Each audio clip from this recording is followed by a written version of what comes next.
hablar de los sangrados uterinos anormales. A ver qué vamos a hacer, qué podemos hacer en atención primaria antes de derivarlo, además de luego los criterios de derivación a ginecología. En el principio me gustaría decir cuál es la definición de sangrado uterino normal.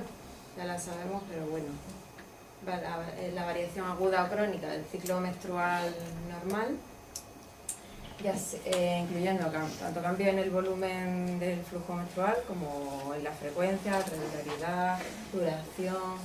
También lo definimos como el spotting intermenstrual, que es el sangrado entre ciclos. Así también lo definimos como el sangrado antes de la menarquía o después de la menopausia.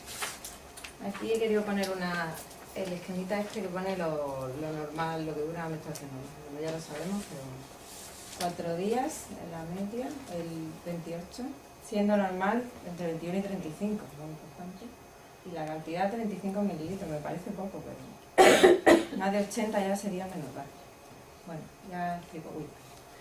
Las alteraciones del ciclo menstrual. Explico aquí, en referencia a lo de la duración, frecuencia, regularidad, cuáles son los nombres que se le dan a las diferentes alteraciones del ciclo menstrual. La amenorrea, bueno, sangrado mayor a igual a 6 meses. La oligomenorrea, cuando son ciclos largos, mayor a 35 días. La polimenorrea, ciclos cortos, siempre menores de 21. La hipermenorrea, aumento de la cantidad. La menorragia más importante, el sangrado menstrual abundante, tanto mayor de 80 mililitros como mayor de 7 días. Es tanto abundante como en volumen como en duración. Pero es un intervalo de duración normal, de 21 a 35. La metrorragia es la pérdida de sangre, pero ya no es menstrual, pero viniendo del útero siempre. El spotting entre ciclos. Y la menorragia posmenopáusica siempre tiene que ser ya a partir de 12 meses, después de que no esté en perimenopausia, que ya sabéis que muchas veces están ahí con trastornos anovulatorios porque están llegando a la menopausia, pero tiene que ser 12 meses en amenorrea para considerarlo menorragia posmenopáusica. Pues bien, he querido, este esquema habla de la etiología según la FIGO, de la Federación Internacional de Ginecología y Obstetricia. Me ha gustado poner este esquema porque habla tanto de las causas estructurales como las no estructurales, y las estructurales son las que, digamos, se verían con imagen o histopatología. La primera es decir, los pólipos, que son bastante frecuentes. Tengo que decir que de la frecuencia y prevalencia después hablaré un poco más, pero que solo se ha visto en el medio hospitalario. En el medio de atención primaria hay pocos estudios que hablen de la incidencia y prevalencia de las diferentes etiologías del sangrado uterino anormal. Entonces los pólipos, decir que sí, tanto endometriales como endocervicales son bastante frecuentes, pueden ser tanto benignos como malignos, y bueno, la frecuencia es lo más relativo. La adenomiosis es un trastorno ya que aumenta con la edad, es decir, tanto de los pólipos como de la adenomiosis, que pueden coexistir con los leiomiomas o también llamados miomas o fibromas, y a veces pues eso crea confusión. El leiomioma o fibroma también es un tumor benigno, es bastante frecuente. Y bueno, decir que muchas veces los leiomiomas crecen rápido, a veces se confunden porque crecen rápido, no quiere decir que sean malignos, y hay mucha confusión ante eso, incluso entre las pruebas complementarias que mandan los ginecólogos. Bueno, esto no me incumbe mucho, pero que hay mucha confusión entre leiomioma y leiomyosarcoma, a veces ni los diferencian. Y luego la malignidad, pues esto, hablar del cáncer de endometrio, que es uno de los tumores más frecuentes en el mundo occidental, en las mujeres. Y también hablar, pues bueno, del leiomyosarcoma, que ya he hablado, el sarcoma de ovario ya es muy poco frecuente. Y esto en cuanto a las causas estructurales. Y luego ya en cuanto a las causas ya no estructurales, digamos, más funcionales, tendríamos las alteraciones de la coagulación, pacientes que toman coagulación crónica o antiplaquetarios, también los que padecen la von Willebrand.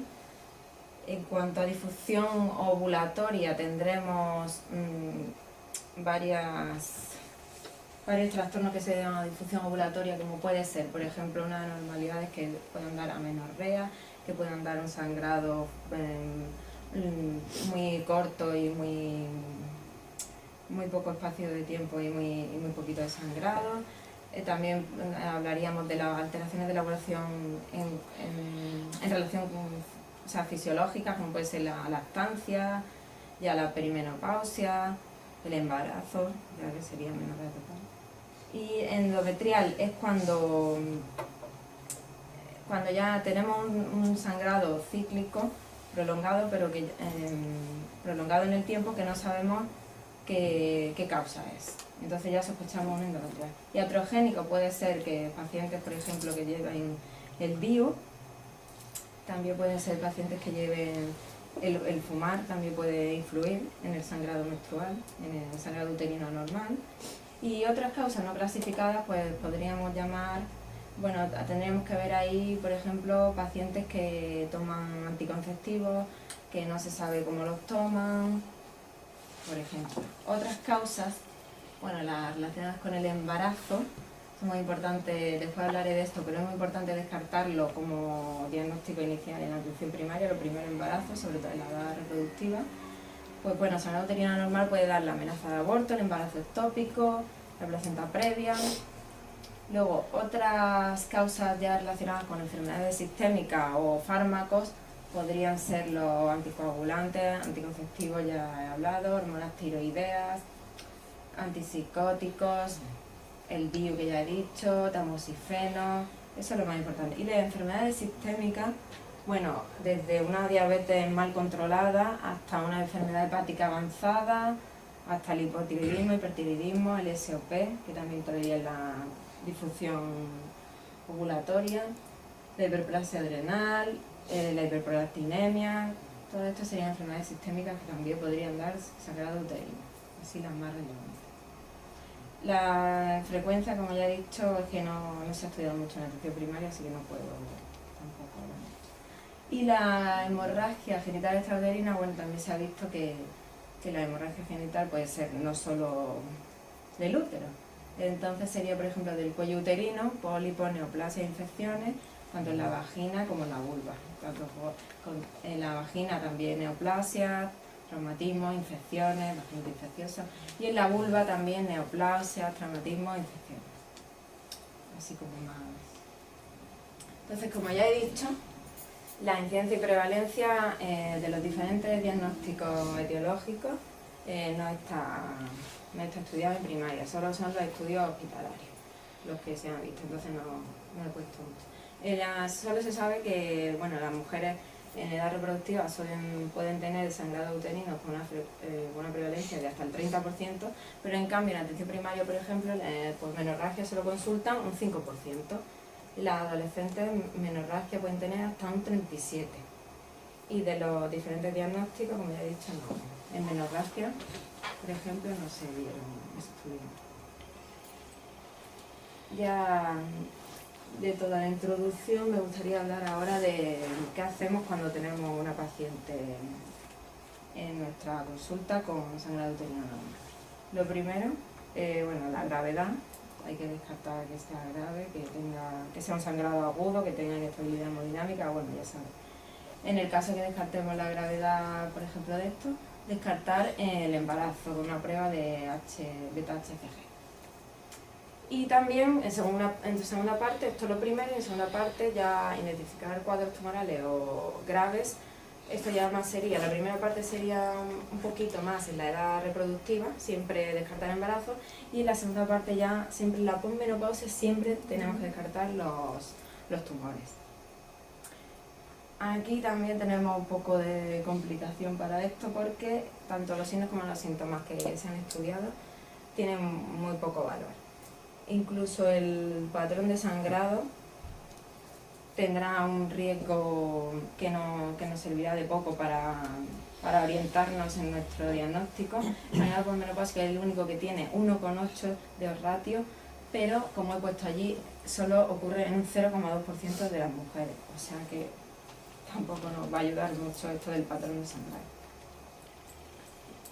Adentrándome ya en el diagnóstico, ¿qué es lo que voy a mirar? Pues lo primero que voy a mirar va a ser la edad. ¿Por qué? Porque la edad nos va, también lo he dicho antes, pero nos va a orientar que sea la etiología de la patología. Por ejemplo, ya mujeres mayores de 30 años, pues ya hay que estar ahí al loro un poco de que sea un tumor.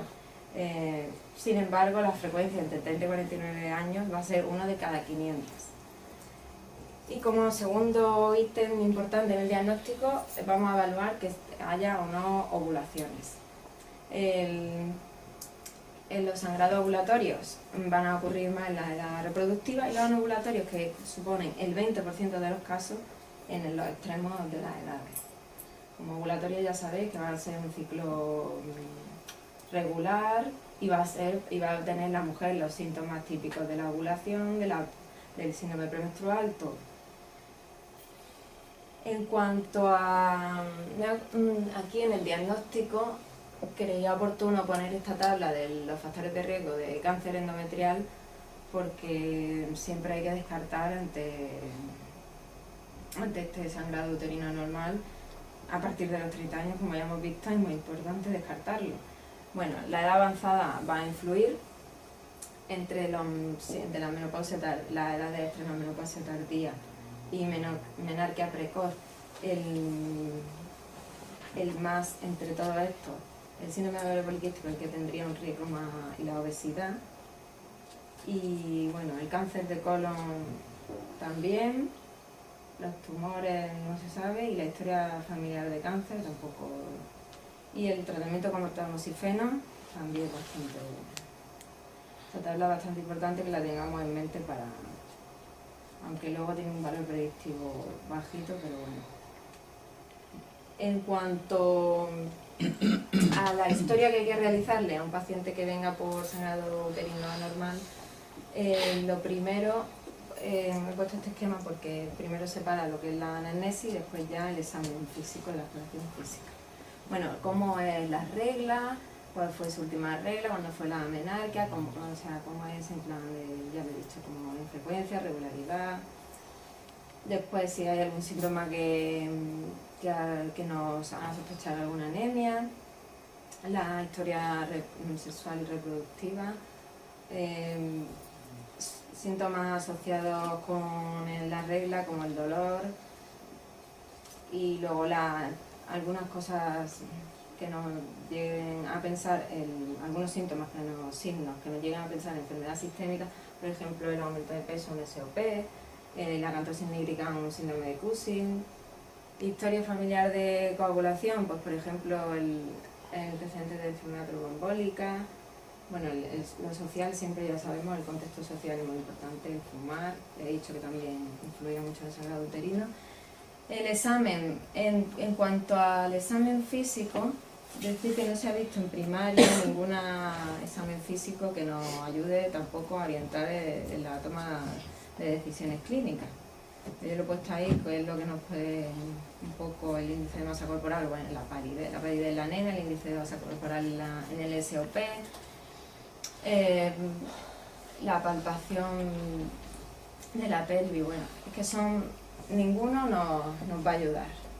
Luego estas son las pruebas, bueno, la resonancia, el ultrasonido, la estereoscopia. Entonces, viendo todo esto, nos hacemos la pregunta que qué es lo más útil para explorar en mi paciente que consulta por esto. Bueno, la metrorragia posmenopáusica, como siempre, hay que derivarla, siempre. En el 80% de los casos se presenta así el cáncer de endometrio. La edad también es muy importante explorar, ya lo he dicho, cuanto más edad, más probabilidad de neo de endometrio. Los síntomas ovulatorios que nos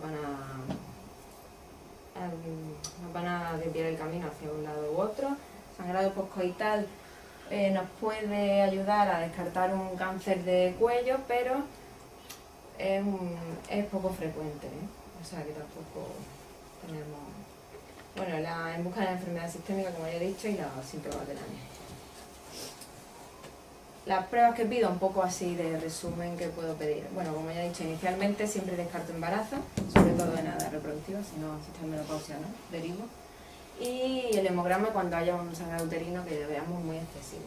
Posteriormente, ya según lo que nos vaya contando, cómo responde, pues ya vamos a pedir una TSH sospechosa de alguna alteración tiroidea, hemograma, coagulación, biopsia de endometrio. Bueno, esto ya se encargaría más bien gine, ecografía y histeroscopia. Y bueno, ya estoy entrando en la última parte, que hablaría ya del tratamiento. He querido ahí un poquito poner los objetivos. Bueno, los objetivos siempre van a ser, bueno, que mejorar la calidad de vida de la mujer, reducir el sangrado, corregir la anemia si hay, evitar cirugía, a veces en sangrado anovulatorio, contracepción simultánea. Todos estos son los objetivos más. Voy a hablar mejor del tratamiento ya directamente. Lo he querido dividir en tratamiento de sangrado uterino según sea anovulatorio o ovulatorio, aunque son parecidos. En todos los grupos de edad, el bioliberador de menogestrel, con difusión ovárica. En adolescentes, mujeres o mujeres menores de 35 años y sin riesgo de neodendometrio, el ACO combinado con el pinilestradiol de 35 o la famosa progevera, acetato de hidroxiprogesterona, 10 miligramos 10 durante 10-15 días. Esto será, cuando controlemos la pérdida, habrá que mantenerlo 2 ciclos más. Sabéis que la progevera siempre se inicia entre el día 15 o 21 del ciclo. Y después, cuando son ya mujeres que son adolescentes o menores de 35 años, pero con una anovulación recurrente, con factores de riesgo de neodendometrio, o cuando son mujeres mayores o igual a 35 años, si el endometrio es normal, los ACOs y la progevera.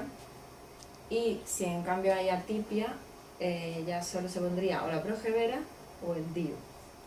También decir que la cirugía ya se va solo reservar cuando ya no haya respuesta al tratamiento, o bien cuando ya tengamos una atipia o una adenocarcinoma ya establecido.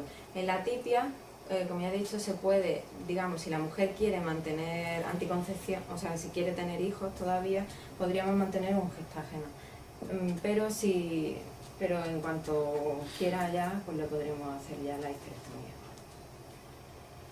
El sangrado, sauno es su sangrado uterino normal ovulatorio, ya tendremos dos focos, tanto los hormonales, que sería la progevera o el DIU. Se ha visto que el DIU es mucho más eficiente que la progevera.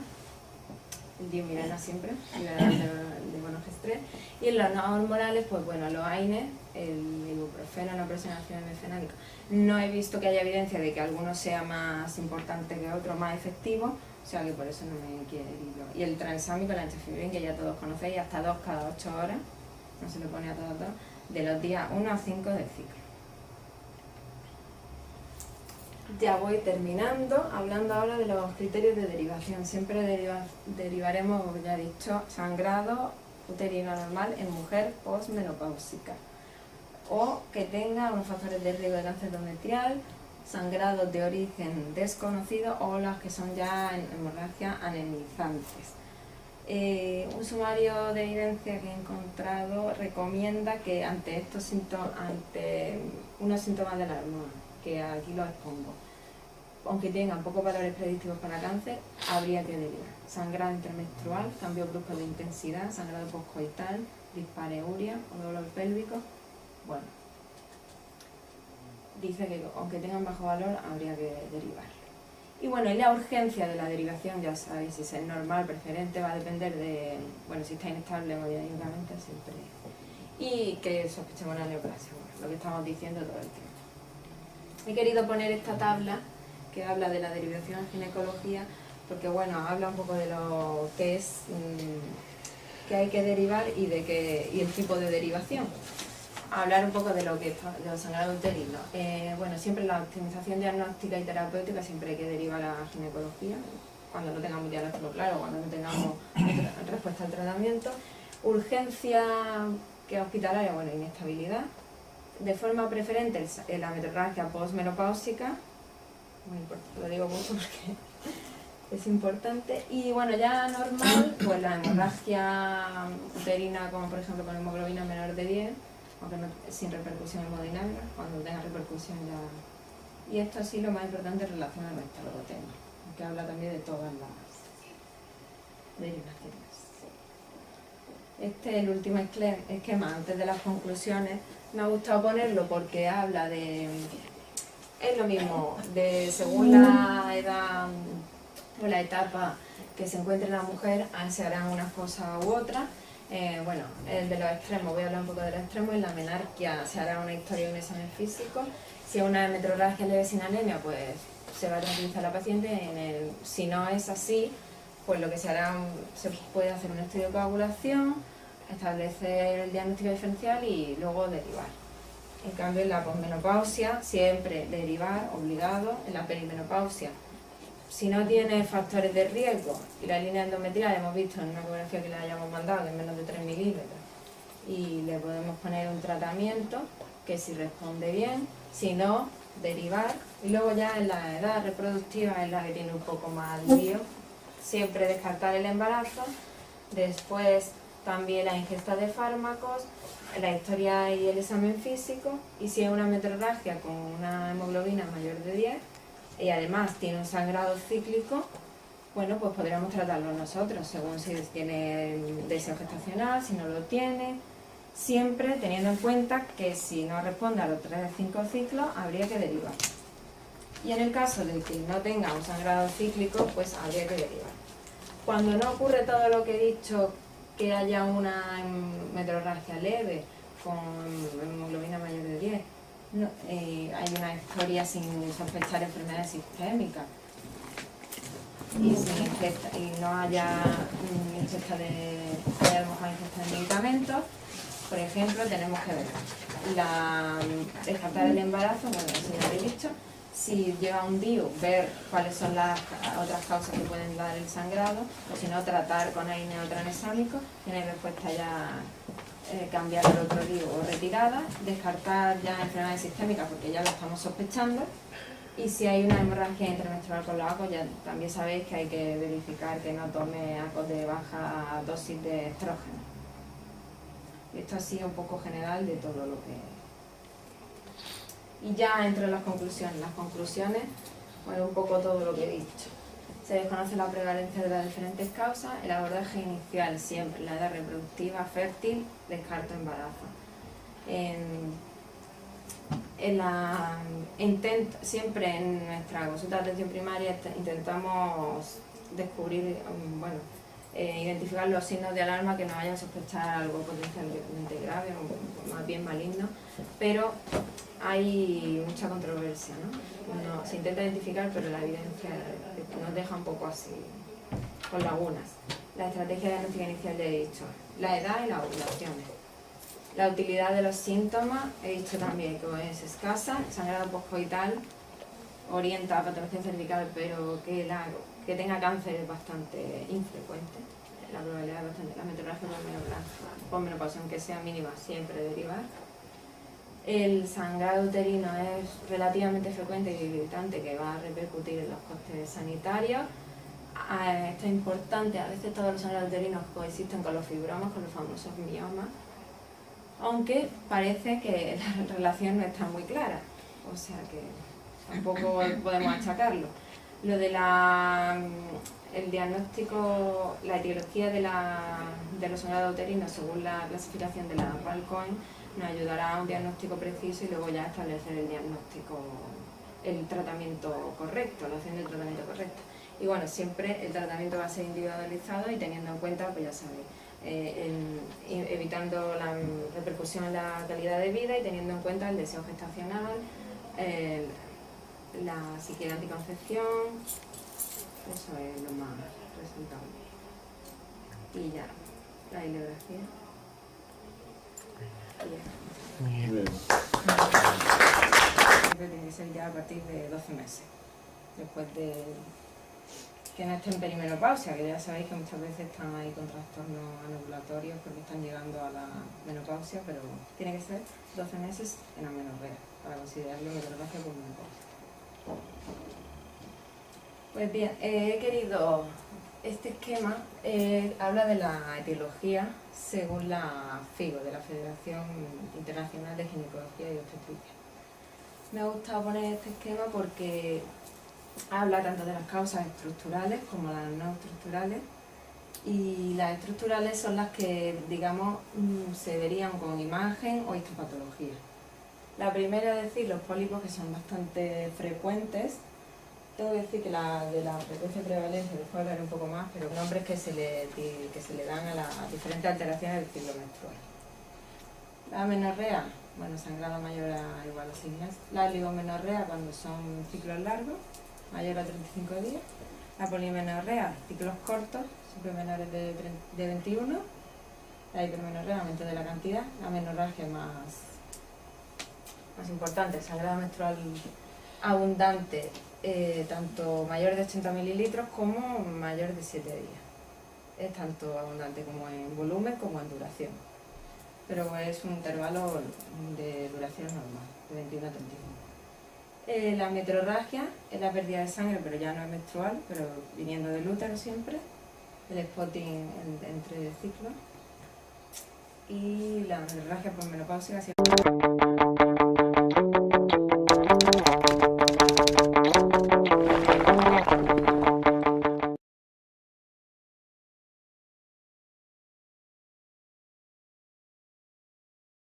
Voy a hablar de los sangrados uterinos anormales. A ver qué vamos a hacer, qué podemos hacer en atención primaria antes de derivarlo, además de luego los criterios de derivación a ginecología. En el principio me gustaría decir cuál es la definición de sangrado uterino normal. Ya la sabemos, pero bueno, la variación aguda o crónica del ciclo menstrual normal, incluyendo tanto cambio en el volumen del flujo menstrual como en la frecuencia, regularidad, duración. También lo definimos como el spotting intermenstrual, que es el sangrado entre ciclos. Así también lo definimos como el sangrado antes de la menarquía o después de la menopausia. Aquí he querido poner el esquemita este que pone lo normal, lo que dura la menstruación normal. Ya lo sabemos, pero 4 días en la media, el 28, siendo normal entre 21 y 35, muy importante. Y la cantidad 35 mililitros, me parece poco, pero más de 80 ya sería menopausia. Bueno, ya explico. Las alteraciones del ciclo menstrual. Explico aquí, con referencia a lo de la duración, frecuencia, regularidad, cuáles son las que solo se ha visto en el medio hospitalario. En el medio de atención primaria hay pocos estudios que hablen de la incidencia y prevalencia de las diferentes etiologías del sangrado uterino anormal. Entonces los pólipos, decir que sí, tanto endometriales como endocervicales son bastante frecuentes. Pueden ser tanto benignos como malignos, y bueno, la frecuencia es lo más relativo. La adenomiosis es un trastorno ya que aumenta con la edad, es decir, tanto de los pólipos como de la adenomiosis, que pueden coexistir con los leiomiomas o también llamados miomas o fibromas, y a veces pues eso crea confusión. El leiomioma o fibroma